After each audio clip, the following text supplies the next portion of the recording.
В этом году республика отмечает столетие Якутской АСР. В преддверии этого события мы встретились с директором Института Евразийского экономического союза, депутатом Госдумы Российской Федерации первого созыва, с философом Владимиром Лепехиным. Ну и первый вопрос о наболевшем. Мы – многонациональное государство, где каждая республика, каждый субъект после 1991 года разошлись по своим квартирам. Как бывало раньше, нет скрепляющей духовной составляющей. Особенно это касается культуры, литературы. Нет общего созидательного пространства. Долго ли так протянем? У нас есть традиция, и она была заложена даже не в советское время, а чуть раньше, такого многонационального единства. Понятно, что это единство было имперское, и были там свои проблемы, в особенности в XVIII веке, да, когда у нас поменялся дом Романовых, да, и к власти пришли совсем не Романовы, и которые навязали такую очень специфическую имперскую форму, когда у нас коренной народ, коренные народы, да, Российской империи стали страдать от такой внешней западно-ориентированной власти. Но где-то к концу XIX века, когда на волне роста национального самосознания в целом в России, отмена крепостного права и так далее, да, начала формироваться уже такое достаточно естественная многонациональность, которая в советское время была уже закреплена в формате, по крайней мере, союзных и автономных республик. Да, то есть уже были даны особые права ряду народов, этносов в пространстве Советского Союза. И, конечно, в течение более чем 70 лет эта интернациональная культура привела к тому, что мы эту целостность ощущали. И можно сказать, что сформировалась такая специфическая цивилизация на восточноевропейской равнине. Православная русская цивилизация, да, она расширяла свои пределы, и появилась позднее такая российская имперская цивилизационность, потом советская цивилизационность появилась. А сейчас, да, возникли проблемы с этой самой цивилизационностью, потому что были запущены механизмы такого национального самоопределения, да, сначала в союзных республиках, и, естественно, эти тенденции и в автономных республиках пошли, и мы помним, да, времена Ельцина, который сказал, что берите суверенитет сколько хотите, не имея, на самом деле, стратегии этого развития многонационального государства. Кроме того, появился еще один фактор размежевания людей. Это социальный фактор, очень серьезный. То есть сейчас мы находимся на этапе, когда сложилось на самом деле две страны, два социума. Да, один социум – это большинство, народное большинство так называемое, независимо от того, то есть по всей стране, да, независимо от республики или субъекта федерации. И есть такая надстройка, это самая элита, которая, если анализировать решения этой элиты, да, какие-то заявления, особенно действия, то мы видим, что очень сильный такой антинародный, антинациональный крен. Да, и мы видим те противоречия, которые сегодня в элите существуют. Есть люди, сориентированные все-таки на суверенное развитие России, да, и достаточно большой блок или объем тех людей, чиновников, да, олигархов, которые сориентированы на какую-то глобальную систему и говорят о том, что нет такой цивилизации российской самостоятельной, а есть глобальный мир. И поэтому надо встраиваться туда и, соответственно, жить по мировым законам. С моей точки зрения, это тупик, потому что встраивание России в мир какой-то, да, западный мир, предполагает, что Россия становится периферией этого западного мира. А зачем нам становиться периферией? Периферия никогда не получит ни возможности для развития, потому что существует такой закон западного капитализма, что периферия не имеет права на развитие, она не имеет права на суверенность.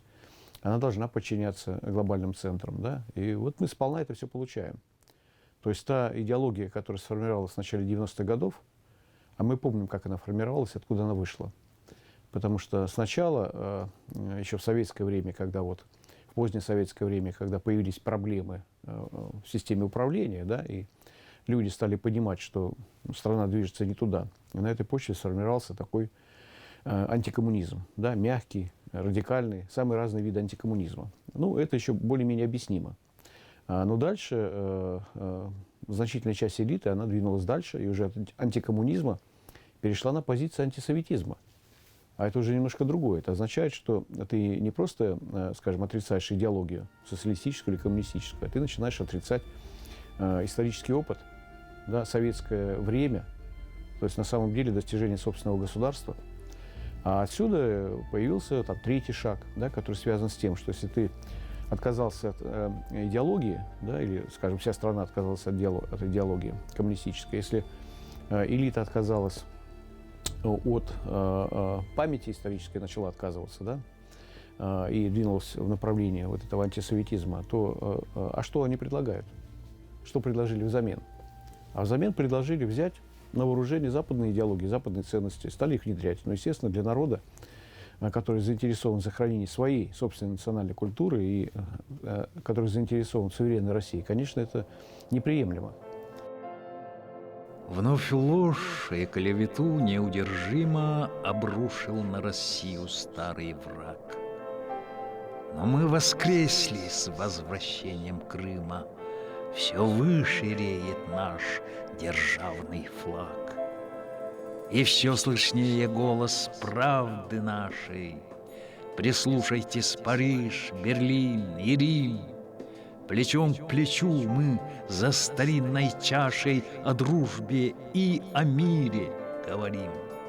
И о любви ко всем на свете людям, которым зла на сердце не дано. Мы на планете были, есть и будем, как жизни неразрывное звено. Почему народ проживает в бедности, в богатейшей стране мира, да, в которой сосредоточены 20% всех мировых природных ресурсов? Почему народ проживает в бедности, 70% населения? И почему очень небольшая группа людей строит себе дворцы, да, имеет виллы за рубежом, имеет двойное гражданство и так далее, и так далее? С какой-то стати? Поэтому, естественно, единство людей нарушено. И я лично боюсь, что вот это социальное размежевание, которое сегодня сложилось, оно может перейти, оно уже переходит в национальное размежевание.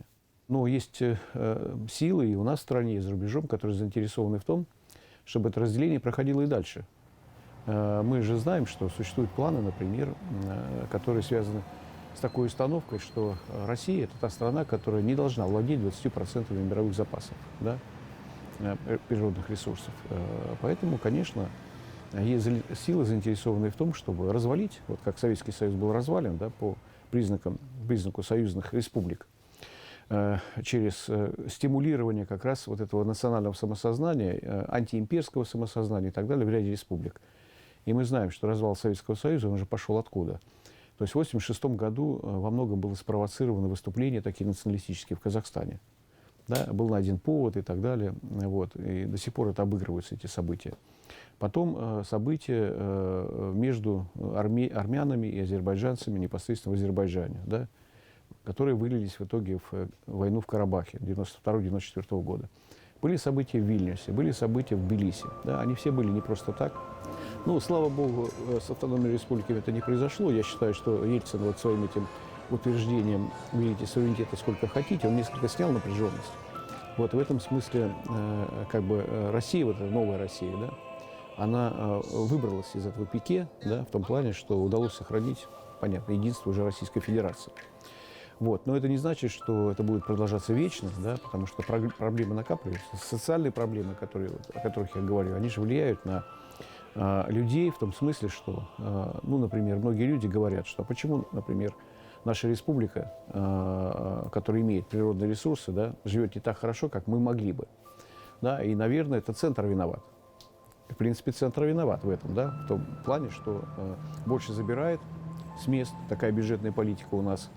И, например, Москва, она просто раздута с точки зрения бюджета, тут не знает, куда деньги девать. Развивается за счет чего? За счет того, что умирает глубинка.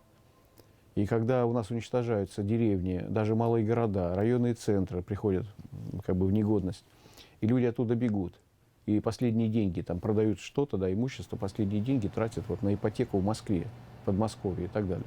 Но этим разве можно гордиться? Наверное, нет. Я понимаю, если бы, допустим, это жилье строилось по всей стране, да, соответственно, не было бы вот этих всех ипотечных больших кредитов. Многие же говорят, ну, вспоминают советское время, когда квартиры давались и так далее. Есть такой опыт. Линия была на то, чтобы все-таки жилищную проблему решать с ориентацией на большинство, вот это самое народное. Да.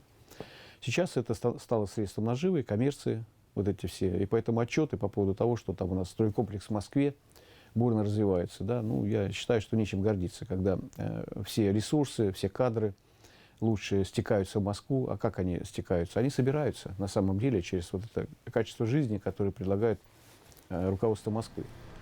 С моей точки зрения, конечно, нужно развернуть ситуацию в обратную сторону, чтобы все-таки Россия развивалась, и регионы развивались. Многие люди чувствуют себя брошенными. Целостность утрачивается и дальше. То есть каждый становится сам по себе. А это очень опасно. Ситуация, когда такая большая территория, люди общаются все больше только виртуально, происходит фрагментация, да, формируются какие-то субкультуры, формируются свои секты, свои там, значит, какие-то небольшие структурки, да, которые варятся в своем соку. Вот, не обмениваются информацией, культура тоже становится фрагментарной, да?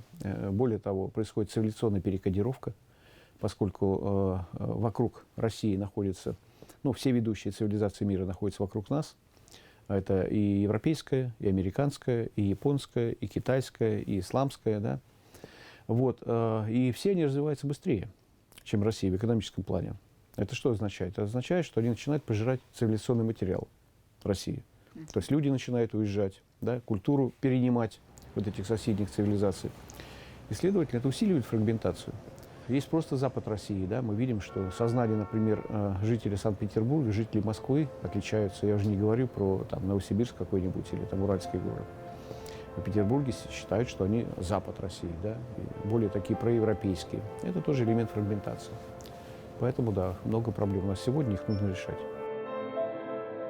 Мой отец, боевой офицер, прошедший всю войну, покинул этот мир в середине 80-х. Иногда думаю, что их могучая воля, сила и вера в светлое будущее была твердой опорой страны. Не стало этого героического поколения, и страна рухнула. Спорят, например, почему развалился Советский Союз. Несколько же называют причин. Одни говорят, ну, коммунисты завели в тупик. Да, они выродились, кадровое вырождение произошло, соответственно, концепции уже не было развития, старики, такая геронтофилия была в советское время, поэтому вот они виноваты, значит, разрушилась Россия. Ну, это же часть правды. Так оно было, но, с другой стороны, проблема не только в том, что Политбюро ЦК КПСС превратилось в группу стариков, которые стали неадекватны, по сути дела, да, и не могли предложить обществу какой-то стратегии развития. Но одновременно в стране сформировались группы, заинтересованные в том, чтобы приватизировать вот эту вот глобальную государственную собственность. Эти группы сформировались в экономике, да, например, во внешнеэкономической сфере, поскольку наша страна была экспортной, и она поставляла за рубеж и нефть, и газ, ну, последние, по крайней мере, вот после сталинской индустриализации, нефть, газ, алмазы, золото, значит, лес, металлы и так далее, зерно. Вот, и это достаточно большие группы, такие торговые, да, которые получили привилегии, то есть они выезжали за рубеж, они вели эту самую торговлю, имели доступ к валюте. Значит, и такой сформировался симбиоз из торговцев, а также контролеров из аппарата ЦК КПСС и из спецслужб, да, из КГБ, которые в конечном счете стали бенефициарами перестройки. Потому что они в какой-то момент поняли, а зачем им нужны вот эти вот говоруны партийные, типа Лигачева там, и так далее, и так далее. Надо эту настройку убрать и приватизировать эту собственность, что, собственно, и произошло. Вот, помимо вот этих как бы двух факторов, ну, естественно, работал фактор внешний, потому что после смерти Сталина очень активно работали зарубежные разведки, они очень активно влияли и эффективно на руководство Советского Союза, да. Это долгий разговор, могу просто с разными примерами показать, как это делалось, начиная с Хрущева, да, и вплоть до Горбачева, вот это влияние, вплоть до Ельцина. Вот. Ну и плюс, конечно же, собственно, фактор Запада, да, вот это противостояние двух мировых системы социализма и капитализма, жесткая конкуренция, борьба в сфере информационной, внешнеполитической, значит, в таком пространстве политического, военно-политического влияния, да, ну, Советский Союз не выдержал конкуренции. То есть западная система капитализма оказалась мощнее. Вот, и, конечно, именно поддержка стороны Запада, там, советских диссидентов, советских вот этих торговцев, да, в общем, тех, кто был заинтересован в таких серьезных переменах, да, и для которых, в общем-то, неважно было, разрушится страна, не разрушится. Вот. Самое главное, что они заняли такую антикоммунистическую, антисоветскую позицию, за которой стоял утилитарный интерес вот этой самой приватизации, да, о которой как-то, ну, понятно, сегодня не принято говорить, но это был ключевой мотив в тех переменах, которые происходили в конце 80-х, в начале 90-х годов. То есть, ну, грубо говоря, раздербанить вот эту огромную страну, да, и чтобы у нее, у природных ресурсов наших появились частные собственники, свои, чужие, какие угодно. Вот, и это и произошло. Последние годы набирает обороты шествие «Бессмертный полк», который по числу участников с каждым годом становится все более масштабным. Великая Победа нас сейчас скрепляет. Может быть, это то немногое, которое скрепляет людей. Да? Не случайно, вот, как только появилась инициатива с бессмертным полком, то все русские, российские люди, да, живущие в том числе за рубежом, поддержали эту инициативу, и какой-то вызывает уровень поддержки. То есть 95% и больше готовы выходить на бессмертный полк, на эту акцию, да, и вообще относятся позитивно. Это то, что людей сближает. А представим себе, что, допустим, будет принято решение не отмечать Великую Победу, как-то ее нивелировать. Но это просто ускорит падение, да, вот эту самую фрагментацию, про которую я говорю. Я думаю, что вот президент России, он это понимает, почему он лично контролирует эту тему. Да, несмотря на то, что для элиты это уже все. Как бы. Для элиты, даже для части молодежи, да, поколения вот этого нового, уже это культивируется, такое скептическое отношение к Великой Победе. Мы помним вот это вот заявление Моргенштерна, значит, этой фигуры такой специфической, который сказал, о чем мы вот носимся с Великой Победой, да, надо типа забыть уже, в новом времени живем. Развал Украины начался именно с этого, вот эти заявления. Я когда в 2004 году, когда был первый Майдан, а я полгода находился на Украине, я работал как бы, ну, со стороны России, естественно, были выборы президента, да, и когда мы в ходе избирательной кампании, вот, я стал задавать вопросы, а почему не используется тема Великой Победы. Мне уже вот мои украинские товарищи говорили, что она уже в Украине не работает. Это в 2004 году. То есть к тому времени уже были сделаны учебники истории, такие, в которых не фигурировало понятие Великая Отечественная война, а фигурировало понятие Вторая мировая война. Там не было понятия Красной армии, не упоминался Сталин, советские войска и так далее, и так далее. Ну, просто абсолютно позорный такой прозападный предательский учебник. Да, и поэтому уже поколение воспитывалось на этом учебнике. А он для нас есть праздник самый главный, от южных и до северных широт. Но кто-то на салют победы славной презрительно кривит в усмешке рот. Спасли Европу, вы в своем умели, и пишут, и кричат наперебой, что воевать как надо не умели, не так дрались, не так ходили в бой, не так умели утеплять землянки и наступать из логова болот. Зачем бросались мы под танки, всей грудью падали на дом? Никак не переварит нашу славу, вбивают в наш салют за клином клин. Зачем не сразу взяли мы Варшаву? Зачем поторопились взять Берлин? Да можно ли перечислить поименно всех, кто легли под братские холмы? А мы целуем красные знамена. Враг был сильней, но победили мы. И есть такое понятие сегодня в России, как народное большинство. Это примерно 70% населения, которые, ну, скажем так, от вот этих всех перемен, от либеральных реформ мало что получают. Но у них более-менее пока общая такая ментальность. Вот эти люди, они поддерживают, например, Великую Победу, они поддерживают Бессмертный полк, они выступают за справедливость, они выступают за пересмотр итогов приватизации, да, 90-х годов, они выступают против олигархов, против монополизации, за суверенизацию России и так далее. Это показывают социологические опросы. Вот посредством социологических опросов мы видим, что такое народное большинство есть. Но это видит и элита, так называемая, да, вот эта самая элита, которая сформировалась путем отрицательной селекции кадров, да, под влиянием Запада, при поддержке Запада, при непосредственном участии Запада. Вот. И в элите очень много людей, которые на самом деле просто здесь зарабатывают, а уже живут там где-то за пределами России, их дети там. Вот. Люди с таким космополитическим, коллаборационистским сознанием. Вот. И многие из них тоже понимают, что народ для них это чуждая сила. Вот эти все ценности, идеи, в том числе Великой Победы. И поэтому надо не дать возможности этому народу самоорганизоваться. Народное большинство, оно просто дезориентировано.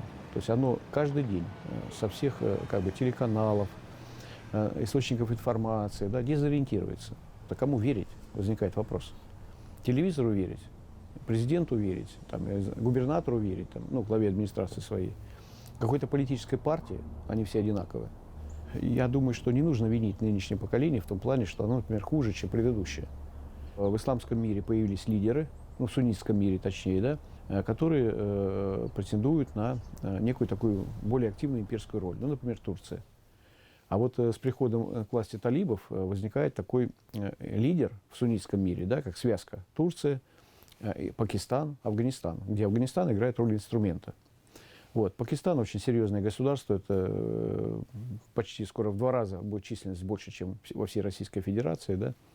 Значит, Турция очень бурно развивается экономически, численность населения растет, и, соответственно, растут османистские планы какие-то. И это угрожает республикам Центральной Азии, в первую очередь, потому что что может произойти? С одной стороны, есть экономическое сотрудничество. Берем любую республику, Кыргызстан, который сотрудничает с Турцией, или Казахстан. Вот. Но везде есть политические режимы и группы элит. Между ними конкуренция происходит. И нет никаких гарантий, что, например, скажем, Турция, Пакистан, какие-то другие страны, где энергия нарастает, в том числе энергия такой внешней экспансии, то куда они могут эту энергию деть? Вряд ли Турция затеет какую-то войну с Ираном, например, на почве религиозных, конфессиональных разногласий между суннитами и шиитами. Скорее всего, будет движение в сторону какого-то слабого звена. А что такое слабое звено? Слабое звено вполне возможно, что это Туркменистан или Таджикистан, потому что это очень лакомые куски. Туркменистан — это, мы понимаем, нефть и газ, поэтому, наверное, нужно опасаться, что какие-то такие радикальные исламистские силы могут двинуться в северном направлении. И плюс вот это влияние, допустим, опять же, радикального ислама, в ситуации, когда в этих республиках нет идеологии новой, то народ может, вот этот радикальный ислам может привлекать. Как мы видим на примере ряда арабских стран, где вот эти радикальные идеи, они становятся привлекательными. Поэтому, когда это будет становиться привлекательным в Таджикистане, в Кыргызстане, например, в Казахстане, где-то еще, то, конечно, будет возникать желание, например, у таких националистических сил или радикально сориентированных, на разные такие исламистские радикальные теории, людей, будет возникать желание сменить власть, например, осуществить государственный переворот в этих республиках. То есть возникает зона нестабильности. Вот что я имею в виду. Поэтому это некая перспектива. Для многонационального государства негативная перспектива.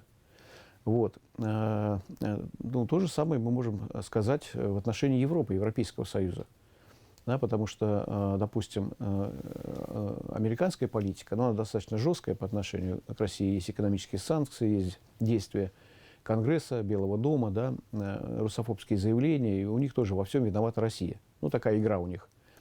Вот. Но это больше игра, и все-таки мы не граничим так прямую с Соединенными Штатами Америки. Между нами океан находится. А что касается Европы, то сейчас ситуация в европейских странах развивается так, что, скажем так, происходит тоже утрата субъектности. Мы видим это. И противоречий огромное количество накапливается даже между ведущими странами Европейского Союза, Германией, Францией, например. Британия вообще вышла из Европейского Союза. Соответственно, там есть радикальное звено в Европейском Союзе, очень русофобское, и антироссийское. Это Польша, это Литва, ряд других стран. И они несут угрозу уже с Запада для Российской Федерации, например, через попытки разрушить единение русского и украинского народов, русского и белорусского народа, Соответственно, влияние в странах Прибалтики, где на самом деле лишены прав, гражданских прав, сотни тысяч человек русскоязычных, Вот, поэтому это я имею в виду, что вызовов очень много, угроз очень много цивилизационных. Раскол. Извыл народ от боли. Раскол, распыл, разброд, разлад. Так православных раскололи, что щепки до сих пор летят. О, Родина! В святой скудели, презрений к смерти не тая, какие дочери горели, какие гибли сыновья. И, не страшась хулы и глума, хранили свой исконный быт, а глаз палящий Аввакума и до сих пор не позабыт. Те буйно-огненные вехи еще нет-нет сверкнут в душе. Сегодня в 21 веке мы много поняли уже. Раскол таит былые мины, но время грозный властелин диктует нам, что мы едины, един народ и дух един. России нужно как бы не только свою культуру сохранить, вот, и как бы вот эту интернациональную культуру удержать и как-то ее развивать уже в новом виде, да, ну и вообще государственность сохранить, потому что угроза государственности происходит в целом. Вот. И прежде чем вот появилась бы воля у народа, конечно, необходимо здесь знание, вот понимание ситуации. И очень важную роль играет как раз просвещение людей, позиция средств массовой информации, независимых средств массовой информации, которые доносят до граждан России все-таки вот эту правду, да, и, как сказать, эта правда должна быть направлена на то, чтобы не было иллюзий. У нас, к сожалению, советские люди, они верили, да, в коммунизм многие верили, там, в государству доверяли. И многие жили иллюзиями и продолжают этими иллюзиями жить. И вот эти иллюзии, в частности, выражаются в том, что люди активно, это порядка 60% населения, с ностальгией вспоминают про Советский Союз и поддерживают какие-то политические силы, которые говорят, что а давайте мы новый социализм будем продвигать, а давайте мы СССР восстановим. И так далее, и так далее. Это очень привлекательные вещи, но они такие ностальгические. То есть возврата в старую систему быть не может, да, по определению. Нужно понимать, что можно взять из советского опыта полезного. Открывать. Вот одно из самых больших таких полезных вещей, это, конечно, интернационализм. То есть это опыт решения межнациональных проблем, вот этого самого единства. Когда люди понимали, что в цивилизационном смысле они едины. Да, вот эта территория, она так связывает людей, что мы должны акцентировать внимание на то, что нас объединяет, а не то, что нас разъединяет. Вот, на то, в чем мы как бы вместе, а не в том, что ну, как бы у каждого там свое, своеобразное. Рост национального самосознания – это ключевая задача сегодня. Ну, национальное имеется в виду общероссийского самосознания, да, вот этого народного большинства. Поэтому, когда я говорю про то, что должна появиться мотивация, а вслед за этим появится воля, то эта мотивация должна появиться на почве, с одной стороны, осознания вот этой целостности, да, переосмысления ее и начала какого-то движения, каких-то действий для, значит, ну, как бы объединения людей, да, коллективного проявления их позиции. Ну, то есть это быстро, конечно, не произойдет, вот, но постепенно такие тенденции есть в России сегодня, да, мы видим, что все больше и больше народ консолидируется по каким-то темам. Вот, по крайней мере, в сфере культуры, например, я вижу некоторое оживление и активности, которые не инициируются сверху. Да? Когда люди, например, в любом регионе, это может быть и Центральная Россия, и республика любая, ценя свою культуру своего региона, они сами, да, на свои деньги тратят время, создают музеи, значит, там, пытаются удержать вот эту цивилизационную культуру нашу. И это, собственно, золотой фонд, на самом деле, сегодня нашего народа. То есть те люди, которые в этом направлении работают. Изнемогает усталый народ на православной Руси. Крест не по силам Господь не дает, коль на плечах неси. Значит, надеется крепко на нас в мире ликующей тьмы. Выстоим духом, чтоб свет не погас, если последние мы. Нет, никогда не уйдем мы в назем. Хватит об этом трубить. Видите ношу, какую несем? Нет у нас права не быть. Что закладывалось в конце 80-х, начале 90-х годов? Закладывалась тема приватизации. Что такое приватизация? Государственной собственности, то есть чужой собственности, да, которая была по Конституции объявлена общенародной.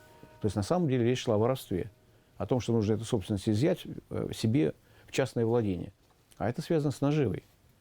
И поэтому получилось так, что там огромное количество наших чиновников, вообще людей, причастных к власти, они живут в совершенно другой атмосфере. Это атмосфера частного интереса, личного, это наживы, следовательно, поддержка людей, которые обеспечивают нынешний режим, нынешняя вот эта ситуация, разделение как бы социальное. И когда звучат голоса, например, абсолютно здравые, например, люди говорят, почему у нас неправильная налоговая система, почему у нас нет прогрессивного налога, да, почему, значит, такие огромные бонусы для топ-менеджеров ведущих компаний, например, Алросы, да, люди получают там миллионные даже в долларах премии, дивиденды и так далее, и так далее. Значит, в ситуации, когда основная масса людей еле-еле выживает. Ответа нет. То есть это всячески замалчивается. И только как бы давление снизу, движение каких-то народных масс, да, людей, мы видим, что то там, то здесь прорывается информация по поводу отдельных таких персонажей, да, наиболее злостных, вот, которые злоупотребляют служебным положением, коррумпированы, да, имеют это двойное гражданство, не являются вообще людьми, которые заинтересованы в развитии России, препятствуют вот, продвижению здравых идей. Вот, поэтому не должно быть иллюзий. Вот, к сожалению, сейчас так ситуация складывается в стране. Но просто каждый гражданин должен для себя выработать свою позицию, как он к этому относится. То есть на чьей он стороне. Если его ситуация не устраивает, то как он собирается этому противодействовать. Вот. И все больше и больше количество людей ставится перед фактом этого выбора. Потому что просто выжить или куда-то скрыться не получится. Поэтому влиять на систему принятия решений, участвовать в выборах активно, значит, продумать, каким образом все-таки менять нерадивых руководителей, да, и так далее, чтобы, по крайней мере, на первом этапе начали бы реализовываться абсолютно здравые вещи, которые лежат на поверхности. Вот. Поэтому путь более-менее понятен. Но, конечно, мы столкнулись с таким вызовом очень серьезным, да, когда вот это в рамках отрицательной селекции кадров к власти в России пришли люди аморальные в основном. Но это бы еще полбеды было. К сожалению, те аморальные люди, они очень сильно связаны с западными силами, которые их поддерживают. Вот. И у них колоссальные ресурсы. И вот сегодня мы видим, например, появляется какой-то честный журналист, да, и поскольку государственные СМИ не публикуют, либеральные СМИ тоже не публикуют, потому что он там занимает, например, пронародную позицию. И он тогда начинает, например, в социальных сетях что-то делать. Но социальные сети принадлежат западным компаниям. И получается, что, например, наши либералы или наши государственники, да, элементарно просто доносят руководству зарубежных вот этих информационных ресурсов, что его нужно отключить. Больше шансов от этого национального пробуждения, я имею в виду общероссийского, такого народного социального пробуждения, сегодня имеется в республиках, в ряде республик. Вот я сам родился в Башкортостане, фактически прожил часть жизни там, в армии служил в Северной Осетии, в Чечне, да. Вот. И, ну, поскольку я директор Института Евразийского экономического союза, конечно, работаю в этих странах ближнего зарубежья, в республиках, вот эту ситуацию хорошо знаю и стремлюсь к тому, чтобы, по крайней мере, в некоторых республиках, там, где больше возможностей, ну, больше свободы действий, да, были бы реализованы некоторые проекты развития. А именно в социальной сфере, прежде всего. И, конечно, у меня есть надежда, что, допустим, какие-то инновационные подходы, например, родятся в Татарстане, или в Якутии, или в Башкирии, где-то еще, да, и тем самым показывать пример России в целом. Республики превосходят субъекты федерации в одном, но уступают в другом. То есть степень свободы выше, с одной стороны, с другой стороны, клановые разборки, вообще клановость управления, она там выше, да. Вот. Ну, все это понятно. Мы же вот обсуждаем с вами ситуацию трезво, в том плане, что, да, возможностей очень мало для развития страны. И, ну, на самом деле, вот сегодня тоже в разговоре президента там фигурируют какие-то цифры, что наша экономика стала восстанавливаться после пандемии, да. ну, скажем так, степень падения снизилась этой экономики, снизился уровень отрицательного роста этой экономики. Но в ситуации, когда крупнейшие страны, такие как Китай, по 6, 7, 8% экономического роста в год, да, при том объеме экономики, который в этой стране существует, ну, естественно, это не может продолжаться вечно в России, да, вот эта вот стагнация, это самая деградация, деэволюция и прочее, которая происходит. Поэтому самосознание людей все равно, мы видим, что оно происходит постепенно.